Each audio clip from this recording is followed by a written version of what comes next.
Hello, good morning, my dear friends. Today we will discuss about the first chapter of NCERT class 10th, which is called as the biological process. यहाँ पर हम आपके लिए NCERT के biology का first chapter लेकर आए हैं, जिसका नाम है जैव प्रक्रम। इस चैप्टर में कुछ क्वेश्चन दिए गए हैं जिनका हम आपको आज आंसर देंगे। स्टूडेंट, वीडियो को शुरू करने से पहले आप हमारे चैनल को सब्सक्राइब कर लें। हमारे चैनल का नाम है स्टडी पॉइंट विद शान। सब्सक्राइब करते समय बेल आइकन को क्लिक कर दीजिएगा, जिससे हमारे लेटेस्ट वीडियो आपको मिलते रहें। तो चलते हैं स्टूडेंट पहले क्वेश्चन पर। जो पहला क्वेश्चन है वह यह है, why is diffusion insufficient to meet the oxygen requirements of multicellular organisms like humans.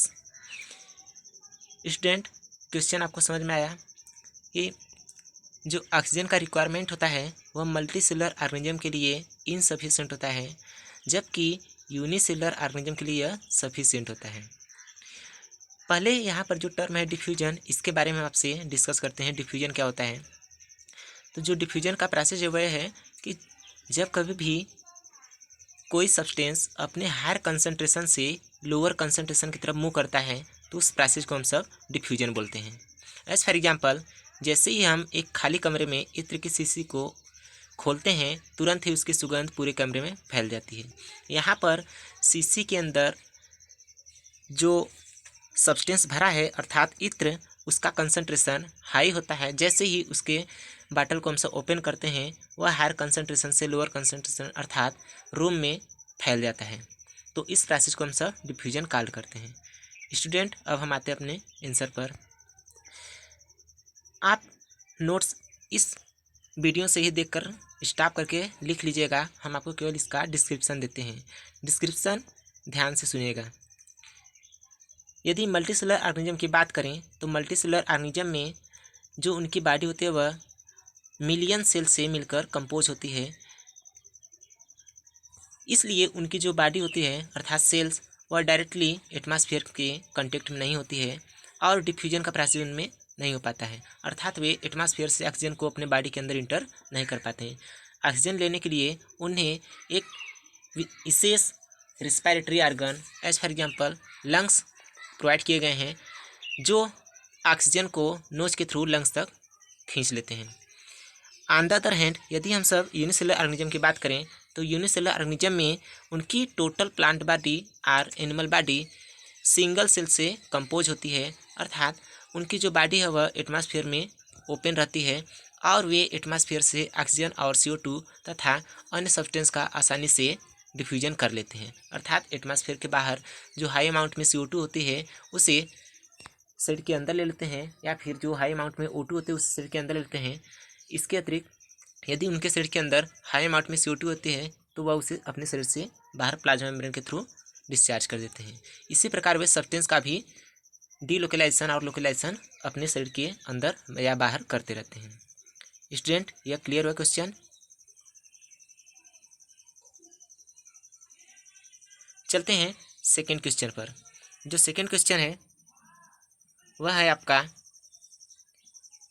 What criteria do we use to decide whether something is alive. चलते हैं स्टूडेंट, यदि इस क्वेश्चन का आंसर आपको न समझ में आए तो हम डिस्क्राइब करते हैं, अभी सुनिएगा, उसके बाद समझिएगा अपने से। पहले क्वेश्चन को देखते हैं। जो क्वेश्चन है वह ये बोलता है कि कैसे हम सब बता सकते हैं कि कोई जो ऑर्गेनिज्म है वह एलाइव है या फिर नहीं। मतलब ये कि किसी चीज़ को जो हम देखते हैं तो कैसे हम सब बताएंगे कि उसमें जीवन है या वह निर्जीव है।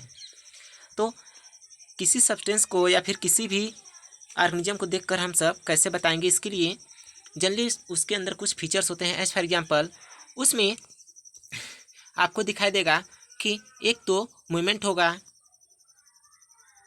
उसमें मोशन होगा, कुछ life process as for example reproduction, respiratory system होते हैं, एक्सक्रीटरी सिस्टम होते हैं, डाइजेस्टिव सिस्टम होते हैं, एक्सक्रीशन होता है, ETC। इसके अतिरिक्त प्लांट्स में फोटोसिंथेसिस और गैसेस एक्सचेंज, ये सब यदि किसी भी ऑर्गेनिज्म में प्रेजेंट होते हैं तो उसे हम सब लिविंग मानते हैं। यदि यहाँ पर हम सब मूवमेंट और मोशन की बात करें तो मूवमेंट और मोशन में थोड़ा सा डिफरेंस होता है, ध्यान से सुनेगा स्टूडेंट। यदि मूवमेंट की बात करें तो यदि कोई ऑर्गेनिज्म वन प्लेस से दूसरे प्लेस पर जाता है तो उस प्रोसेस को हम सब मूवमेंट बोलते हैं। ऑन द अदर हैंड यदि वह एक ही स्थान पर खड़ा रहकर केवल अपने ऑर्गन्स को मूव करता है, अर्थात हवा में हिलाता डुलाता है, तो उस प्रोसेस को हम सब मोशन कहते हैं। Clear student? तो ये सब जो प्रोसेस हैं वे सब एक फंडामेंटल लाइफ प्रोसेस होते हैं। यदि ये किसी भी ऑर्गेनिज्म में प्रेजेंट होते हैं तो हम सब बोलते हैं कि वह ऑर्गेनिज्म आपका एलाइव होता है। यदि किसी में ये सब अनुपस्थित हैं तो वह आपका एलाइव नहीं होता, अर्थात वह डेड होता है। यह था सेकंड क्वेश्चन का आंसर। अब आगे चलते हैं हम सब स्टूडेंट थर्ड क्वेश्चन पर। जो थर्ड क्वेश्चन है वो आपका है, what are outside raw materials used for an organism. Student, इस क्वेश्चन का हिंदी में मतलब यह होता है कि ऐसे कौन से रॉ मटेरियल्स हैं जो एक ऑर्गेनिज्म के लिए बाहर पाए जाते हैं। आंसर इसका कि हम अपने नोज के थ्रू ऑक्सीजन को एटमॉस्फेयर से लंग्स तक पहुंचाते हैं, अर्थात ऑक्सीजन एक रॉ मटेरियल है ह्यूमन बीइंग के लिए। यह ऑक्सीजन ह्यूमन बीइंग के साथ साथ प्लांट्स और अदर जितने भी ऑर्गेनिज्म होते हैं उनके लिए रॉ मटेरियल होता है। सेकेंड वन इज, जो भी हम सब फूड लेते हैं वह भी एक रॉ मटेरियल होता है, और यह जो बॉडी का कॉम्प्लेक्सिटी है वह ऑर्गेनिज्म के इन्वायरमेंट पर डिपेंड करता है, अर्थात वह किस इन्वायरमेंट में रहता है। Generally food, oxygen, CO2, ETC ये सब किसी भी ऑर्गेनिज्म के लिए एक रॉ मटेरियल होते हैं जो उसके द्वारा यूज किए जाते हैं। तो कोई भी सब्सटेंस जो एटमॉस्फेयर में रहता है अर्थात हमारे शरीर से बाहर, वह एक रॉ मटेरियल होता है जिसका यूज हम सब करते हैं। यह था थर्ड क्वेश्चन का आंसर। अब आगे हम सब चलते हैं स्टूडेंट फोर्थ क्वेश्चन पर। क्वेश्चन नंबर 4 है आपका, what process would you consider essential for maintaining life. Student, इस क्वेश्चन का मतलब ये है कि ऐसे कौन कौन से प्रोसेस होते हैं जो एक जीवन अर्थात एक लाइफ को मेंटेन करने के लिए आवश्यक होते हैं।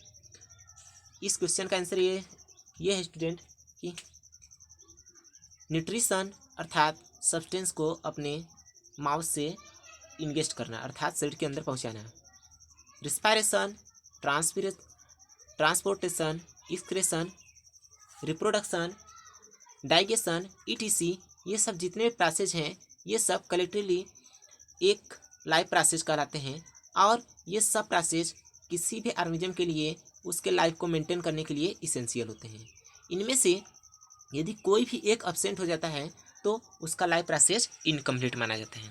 तो याद रखिए स्टूडेंट, इसेंशियल में इनमें से कोई भी यदि अब्सेंट होगा तो उसका लाइफ प्रोसेस मेंटेन नहीं हो सकता है। ओके स्टूडेंट, यह था फोर्थ क्वेश्चन का आंसर। आगे अब हम फिफ्थ क्वेश्चन पर चलते हैं। जो फिफ्थ क्वेश्चन है वह है हमारा, what are the differences between autotrophic nutrition and heterotrophic nutrition. Student, पहले हम सब आपको न्यूट्रिशन का डिफिनेशन देना चाहेंगे।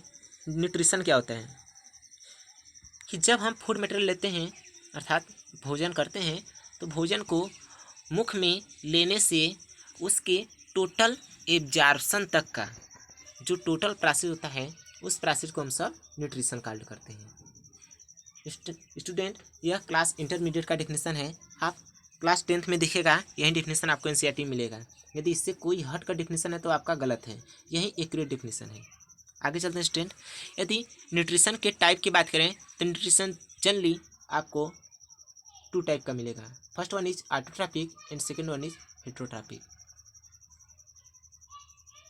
यदि ऑटोट्रॉपिक न्यूट्रिशन की बात करें तो ऑटोट्रॉपिक न्यूट्रिशन का मतलब ये होता है कि जो ऑर्गेनिज्म अपना फूड सेल्फ फार्म कर ले, एज फार कि plants.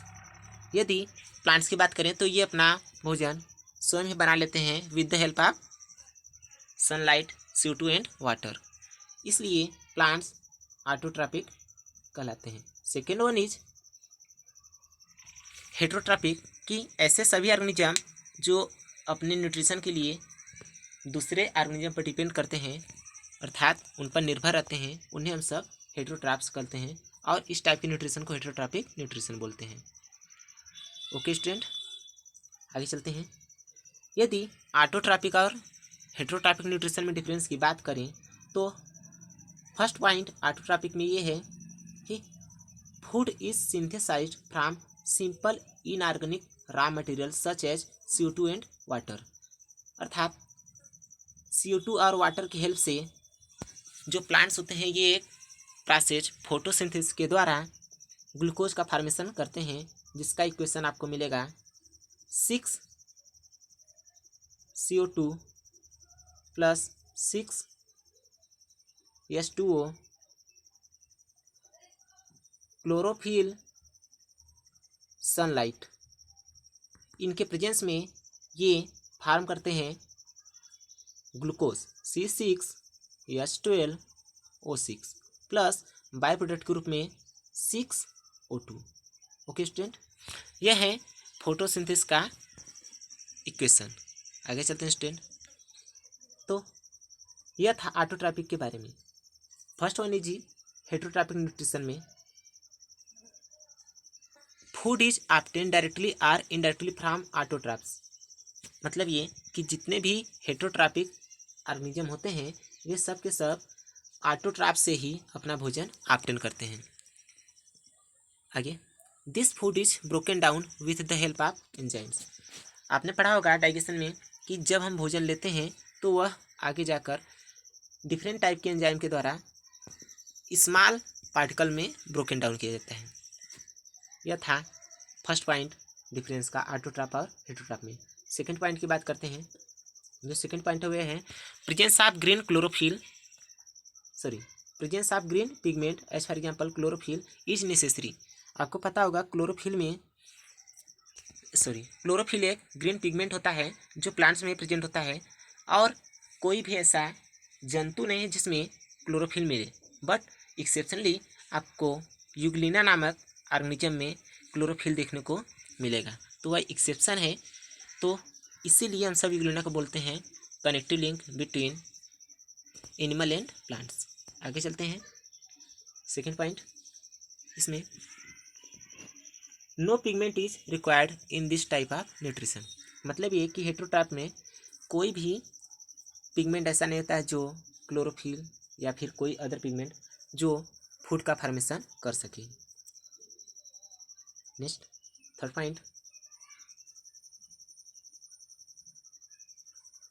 Food is generally prepared during day time, मतलब ये कि सनलाइट इसके लिए इसेंशियल है। यदि सनलाइट नहीं होगा तो वे अपना न्यूट्रिशन नहीं कर पाएंगे, अर्थात भोजन नहीं बना पाएंगे। और हेटेरोट्रॉप में थर्ड पॉइंट है food can not be prepare at all time, मतलब ये कि सनलाइट रहे या न रहे ये अपना भोजन नहीं बना पाएंगे। क्यों? क्योंकि इनमें क्लोरोफिल नहीं होता है। फोर्थ पॉइंट, एग्जाम्पल है ऑटोट्रॉप्स का all green plants and some bacteria have this type of nutrition. इसके अतिरिक्त एक और एग्जाम्पल है आपका जो अभी हमने नाम लिया यूग्लिना। यदि यूग्लिना की बात करें तो यूग्लिना में ऑटोट्रॉपिक न्यूट्रिशन प्रेजेंट होता है, but in the absence of sunlight यह हेटेरोट्रॉपिक न्यूट्रिशन भी करता है। यदि हेटेरोट्रॉपिक न्यूट्रिशन की बात करें तो इसके एग्जाम्पल हैं all animals and fungi have this type of nutrition, मतलब ये कि जितने भी जंतु होते हैं और फंजाई होते हैं ये सब के सब हेटेरोट्रॉपिक न्यूट्रिशन शो करते हैं। तो यह था difference between autotrophs and heterotroph nutrition में। आगे चलते हैं स्टूडेंट क्वेश्चन नंबर 6 पर। जो क्वेश्चन नंबर 6 है वह है आपका where do plants get each of the raw materials required for photosynthesis, मतलब ये कि जो फोटोसिंथेसिस का प्रोसेस है उस प्रोसेस में जो रॉ मटेरियल होते हैं अर्थात CO2 H2O etc ये सब के सब प्लांट्स कहाँ से ऑब्टेन करते हैं।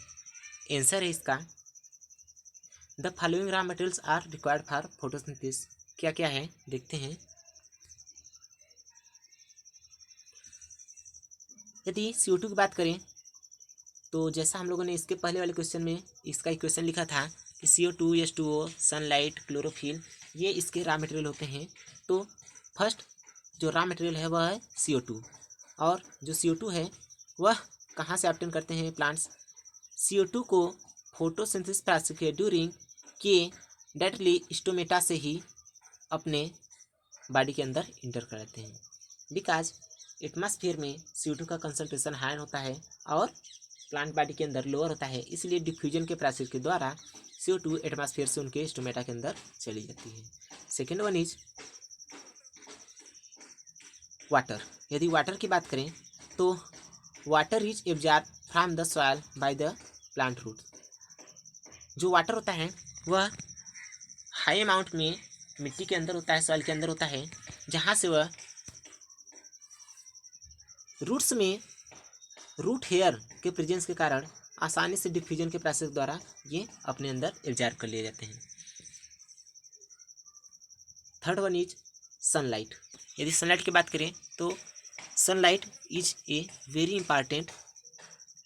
N very important component to manufacture food which is absorb by the chlorophyll and other green parts of the plants. Chlorophyll के अतिरिक्त कुछ और पिगमेंट होते हैं जैसे जेंथोफिल, ये डायरेक्टली सनलाइट को अर्थात दिन के समय सूर्य के प्रकाश को अपने अंदर खींच लेते हैं।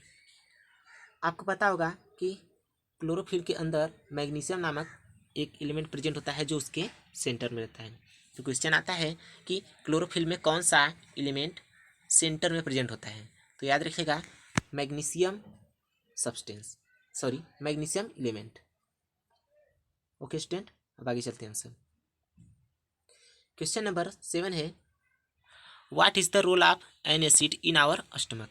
अर्थात हमारे स्टोमच में जो एसिड अर्थात HCl प्रेजेंट होता है उसका रोल क्या होता है।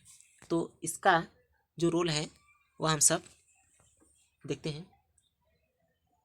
The hydrochloric acid present in our stomach dissolve bits of food and creates an acidic medium. मतलब ये कि जो HCl एसिड होता है वह हमारे शरीर के अंदर जनरली 2 to 2.5 pH के अंदर रहता है और यह फूड मटेरियल को एसिडिक कंडीशन में अर्थात एसिडिक नेचर में कन्वर्ट करता है, जिस कंडीशन में हमारे शरीर के अंदर प्रेजेंट स्टमक में एंजाइम अपना फंक्शन कर पाते हैं। यदि यह एसिडिक मीडियम हमारे स्टमक में नहीं रहेगा तो जितने एंजाइम होते हैं वे इनएक्टिव रहेंगे। इसके अतिरिक्त जितने भी बैक्टीरिया वायरस ये सब फूड के थ्रू हमारे माउथ से होते हुए स्टमक में प्रेजेंट करते हैं, वे इस एसिडिक मीडियम के द्वारा डेथ कर दिए जाते हैं। तो ये था आपका क्वेश्चन नंबर 7 का आंसर। आगे चलते हैं स्टूडेंट क्वेश्चन नंबर 8 पर। What is the function of digestive enzymes. Answer है इसका कि digestive enzymes such as amylase, lipase, pepsin, trypsin etc help in the breaking down of complex food particle into simple ones. मतलब ये कि जो digestive enzymes होते हैं इनमें carbohydrate digestive enzyme, lipid digestive enzyme, protein digestive enzyme etc ये carbohydrate को glucose में, लिपिड्स को जनरली ग्लिसरॉल में और जो आपके प्रोटीन होते हैं उन्हें पेप्सिन, ट्रिप्सिन etc एंजाइम के द्वारा एमिनो एसिड में कन्वर्ट करते हैं। तो ये जो आपके कॉम्प्लेक्स फूड मटेरियल होते हैं जैसे कार्बोहाइड्रेट, लिपिड, प्रोटीन, ये सब के सब सिंपल मालिक्यूल में कन्वर्ट किए जाते हैं और ये सिंपल मालिक्यूल में with the help of digestive enzyme के द्वारा ही कन्वर्ट किए जाते हैं। इसलिए डाइजेस्टिव एंजाइम का फंक्शन ये होता है कि ये कॉम्प्लेक्स मालिक्यूल को सिंपल मालिक्यूल में कन्वर्ट करें। अगेन इसके साथ ही इनका एक और इम्पॉर्टेंट रोल ये होता है कि ये जो कॉम्प्लेक्स मालिक्यूल सिंपल मालिक्यूल में कन्वर्ट करते हैं, ये आसानी से हमारे स्मॉल इंटेस्टाइन में एब्जॉर्ब भी हो जाएं और वहाँ से सेल के अंदर पहुँच सके। तो ये था आपके क्वेश्चन नंबर 8 का आंसर। आगे चलते हैं स्टूडेंट क्वेश्चन नंबर 9 पर। How is the small intestine designed to absorb digested food. यदि स्मॉल इंटेस्टाइन के स्ट्रक्चर को हम सब देखें तो यह एक फिंगर लाइक स्ट्रक्चर होता है और इसके अंदर ब्लड वेसल, लैक्टियल्स और इसके अतिरिक्त अन्य कुछ स्ट्रक्चर जैसे कि ब्लड वेसल्स, ब्लड लैकुनी ईटीसी ये प्रेजेंट होते हैं जो फूड मटेरियल को आसानी से एब्जॉर्ब कर सकें। अगेन इसमें देखते हैं कि ये जो स्ट्रक्चर इसमें नेट लाइक दिखाई दे रहे हैं, ये सब स्ट्रक्चर माइक्रोविलाई के नाम से जाने जाते हैं। यहाँ पर केवल विलाई लिखा है बट इसे हम सब माइक्रोविलाई बोलते हैं। ये माइक्रोविलाई नंबर्स में मिलियंस होते हैं और फिंगर लाइक दिखाई देते हैं।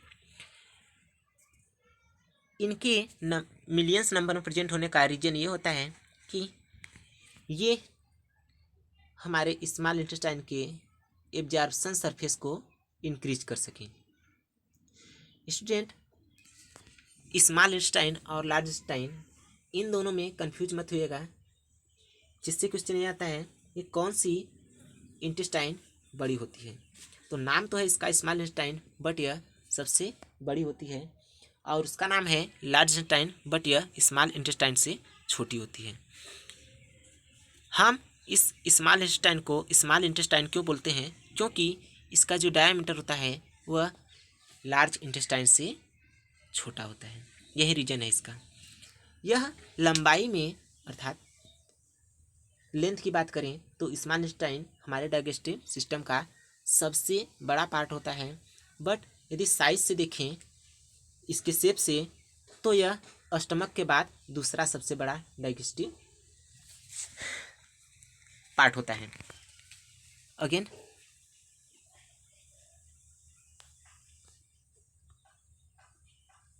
इस माइक्रोविलाई के अंदर अनेक अनेक ब्लड वेसल्स भी प्रेजेंट होते हैं। ये ब्लड वेसल क्या करते हैं कि यहाँ से फूड मिनरल को एब्जॉर्ब करते हैं और ये ब्लड के थ्रू सेल्स तक पहुँचाते हैं और सेल में पहुँचने के पश्चात माइटोकॉन्ड्रिया के अंदर उनका ऑक्सीडेशन होता है और वे फूड मटेरियल से ग्लूकोज में कन्वर्ट होने के पश्चात फाइनली एटीपी का फॉर्मेशन करते हैं और जो एटीपी बनती है वह हमें एनर्जी प्रोवाइड करने के लिए इसेंशियल होती है। ये था क्वेश्चन नंबर 9 का आंसर। अब हम चलते हैं क्वेश्चन नंबर 10 पर। स्ट्रक्चर देख लीजिएगा स्टूडेंट, आपके इस पीडीएफ में बना है। क्वेश्चन नंबर 10 की बात करें तो क्वेश्चन नंबर 10 है what advantage over an aquatic organism does a terrestrial organism have with regard to obtaining oxygen for respiration. Question को ध्यान से पढ़िएगा स्टूडेंट कि क्वेश्चन बोल रहा है कि जो एक्वाटिक ऑर्गेनिज्म होते हैं अर्थात what advantage over an aquatic organism does a terrestrial organism have with regard to obtaining oxygen for respiration. जो आपके टेरेस्ट्रियल ऑर्गेनिज्म होते हैं वे एक्वाटिक ऑर्गेनिज्म पर ऑक्सीजन अर्थात रिस्पायरेशन के लिए ऑक्सीजन को प्राप्त करने के लिए कैसे एडवांटेजफुल अर्थात लाभदायक होते हैं या उनके लिए लाभकारी होता है। तो पहले हम देखते हैं कि एक्वाटिक और टेरेस्ट्रियल ऑर्गेनिज्म क्या होते हैं। यदि एक्वाटिक ऑर्गेनिज्म की बात करें तो जितने भी ऑर्गेनिज्म आपके वाटर में रहते हैं वे एक्वाटिक कहलाते हैं और जो ऑर्गेनिज्म आपके सॉइल अर्थात लैंड पर रहते हैं वे टेरेस्ट्रियल कहलाते हैं। कुछ ऐसे भी ऑर्गेनिज्म होते हैं जिनके बारे में आपने 9th में पढ़ा होगा कि ये समटाइम्स लैंड पर और समटाइम्स वाटर में रहते हैं, तो ऐसे ऑर्गेनिज्म को हम सब एम्फीबियंस बोलते हैं। चलते हैं आगे। यदि इस क्वेश्चन के आंसर को देना चाहें हम सब तो इस क्वेश्चन का आंसर ये है कि terrestrial organism take up oxygen from the atmosphere whereas aquatic animals need to utilise oxygen present in the water. मतलब ये कि जो टेरेस्ट्रियल ऑर्गेनिज्म होते हैं ये एटमॉस्फेयर से ऑक्सीजन को लेते हैं, जबकि एक्वाटिक ऑर्गेनिज्म इस ऑक्सीजन की पूर्ति के लिए अर्थात ऑब्टेन करने के लिए ऑक्सीजन ये वाटर का डिकम्पोजिशन करते हैं।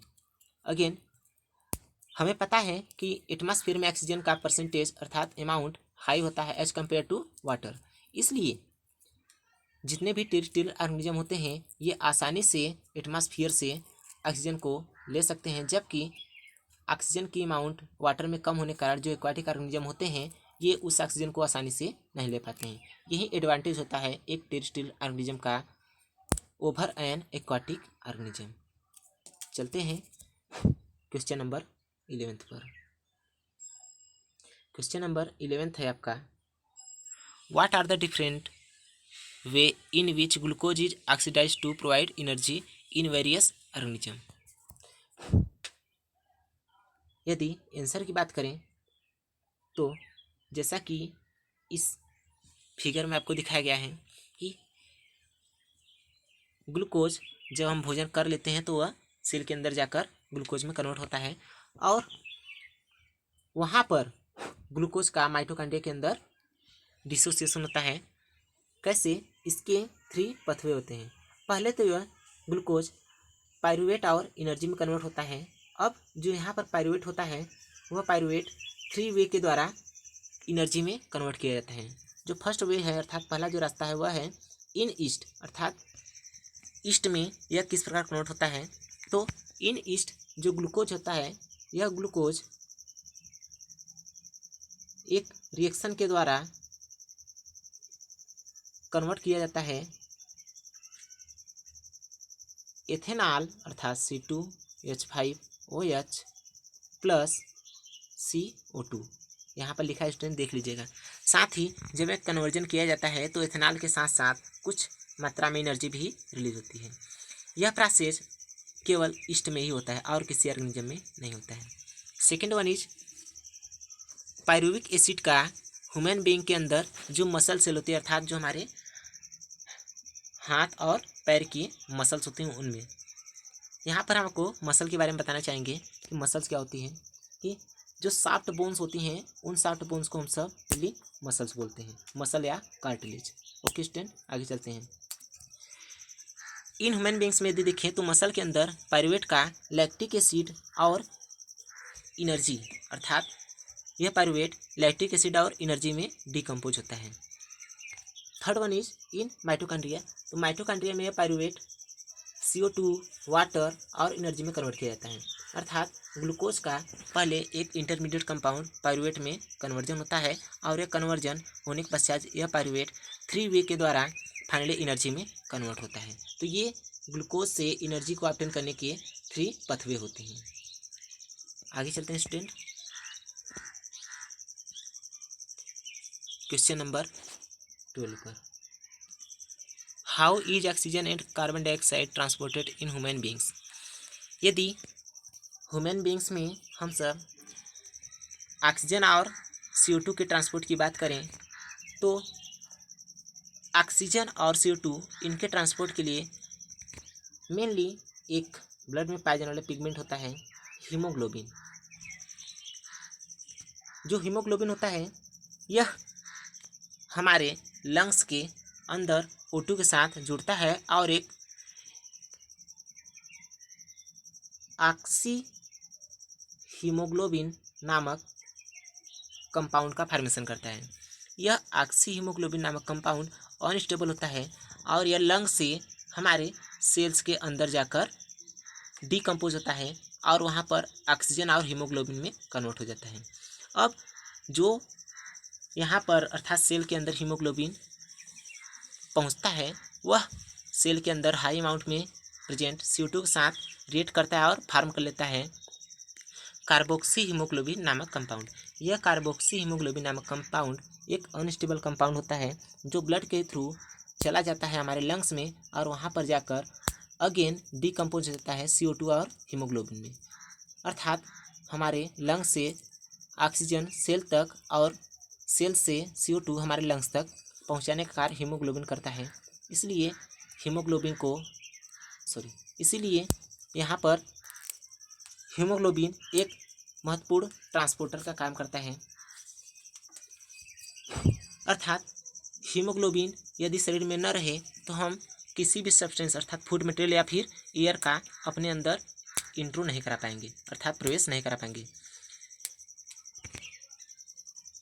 नेक्स्ट क्वेश्चन जो आपका है स्टूडेंट वह है सॉरी, यहाँ पर स्ट्रक्चर गिवन है, कैसे यह प्रोसेस होता है।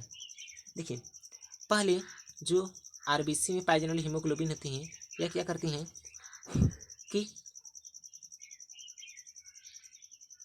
लंग्स में प्रेजेंट O2 के साथ रिएक्ट करती हैं और वहाँ से रेड एरो के द्वारा, यहाँ पर शो किया गया है, रेड एरो के द्वारा ये सेल्स तक पहुँच जाती हैं। सेल में पहुँचने के पश्चात यह O2 को रिलीज कर देती हैं और CO2 से रिएक्ट करके नीले एरो के द्वारा यहाँ से बाहर होकर चली जाती हैं। नेक्स्ट क्वेश्चन आपका student, question number 13। How are the lungs designed in human beings to maximise the area for exchange of gases.